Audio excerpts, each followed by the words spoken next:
important point. So the leader is really the facilitator. You have to be a Dr. Phil sometimes. You know, not an amateur psychologist. I'm not advocating that. But you know what? You have to listen. You are the conductor of the orchestra. That's your job. Yes, you could play a particular instrument, but that's not your job. You need to be a coach. You need to be a cheerleader. And you're right. You have to be an ass kicker too. All of those things. And all of those techniques, all of those concepts will apply to different people at different times.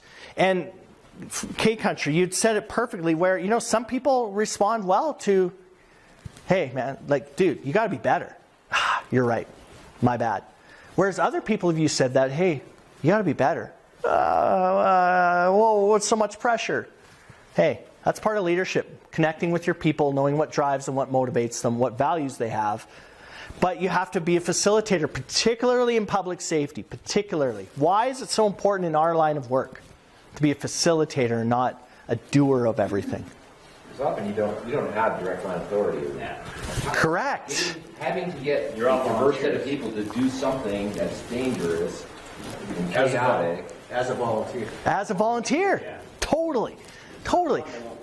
So that's where that respect power comes in. People will not do it. They'll listen to you for only so long.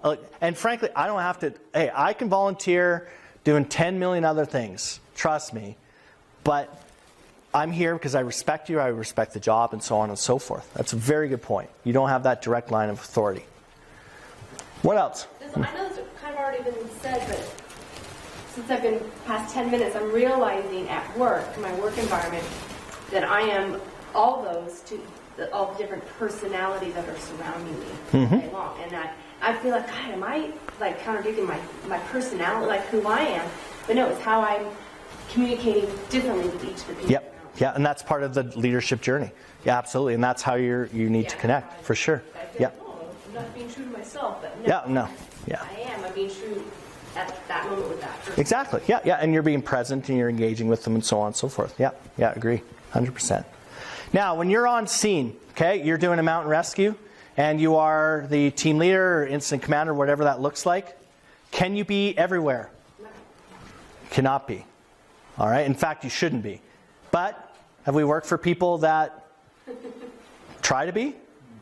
So what happens?